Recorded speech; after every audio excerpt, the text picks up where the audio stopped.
بسم اللہ الرحمن الرحیم۔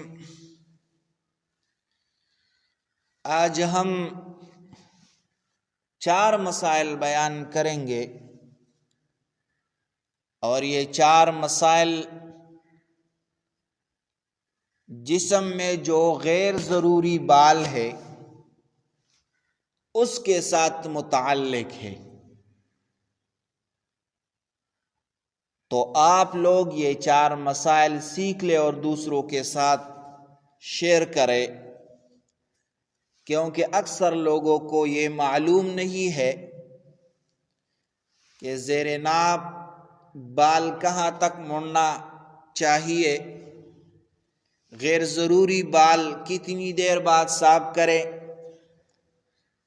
اس کے بارے میں اکثر لوگوں کو معلوم نہیں ہے۔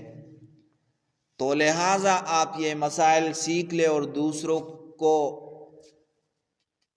یہ سکھائے اور دوسروں کے ساتھ یہ ویڈیو شیئر کرے۔ جزاکم اللہ احسن الجزا۔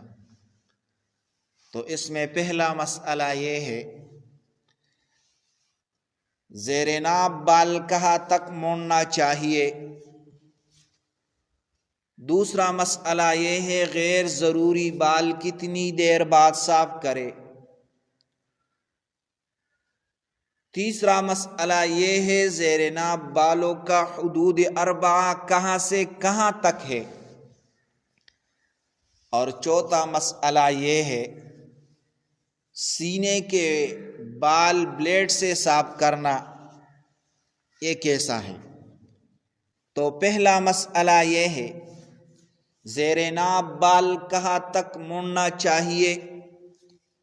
تو جواب یہ ہے، ناف سے لے کر رانوں کی جڑوں تک اور پیشاب پاخانہ کی جگہ کے ارد گرد جہاں تک ممکن ہو وہاں تک کاٹ لے۔ دوسرا مسئلہ یہ ہے، غیر ضروری بال کتنی دیر بعد صاف کرے۔ تو جواب یہ ہے، غیر ضروری بالوں کا ہر ہفتے صاف کرنا یہ مستحب ہے۔ ہر ہفتے صاف کرنا یہ مستحب ہے۔ 40 دن تک صفائی مؤخر کرنے کی اجازت ہے، یعنی اگر آپ 40 دن تک مؤخر کریں تو یہ اس میں اجازت ہے، اس کے بعد گناہ ہے۔ اگر 40 دن کے بعد بھی آپ مؤخر کرنا چاہتے ہیں تو اس کے بعد گناہ ہے۔ نماز اس حالت میں بھی ہو جاتی ہے، لیکن اس طرح کرنا یہ گناہ ہے۔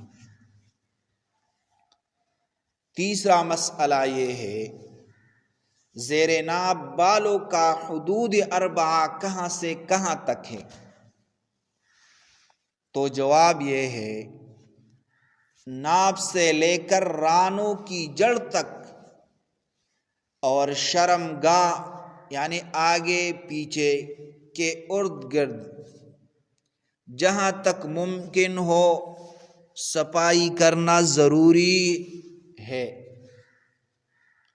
ہر ہفتہ صفائی افضل ہے، ہر ہفتہ صفائی کرنا یہ افضل ہے۔ 40 دن تک چھوڑنے کی اجازت ہے، اس سے زیادہ وقفہ ممنوع ہے، یعنی اس سے زیادہ وقفہ کرنا یہ گناہ ہے، تو اس سے بچنا چاہیے۔ اور چوتھا مسئلہ یہ ہے، سینے کے بال بلیڈ سے صاف کرنا۔ سینے کے بال بلیڈ یا کسی اور چیز سے صاف کرنا یہ کیسا ہے۔ تو جواب یہ ہے، اگر آپ سینے کے بال بلیڈ سے صاف کریں یا کوئی اور چیز ہو اس سے آپ سینے کے بال صاف کریں تو یہ جائز ہے۔ میرے محترم بھائیو، یہ 4 مسائل ہیں اور یہ بہت ضروری اور اہم مسائل ہے۔ یہ ضرور آپ سیکھ لیں اور دوسروں کے ساتھ شیئر کریں. آپ لوگوں کی وجہ سے اور لوگوں کو اس کا علم ہو جائے تو آپ لوگوں کے لیے بھی پیدا ہے. اور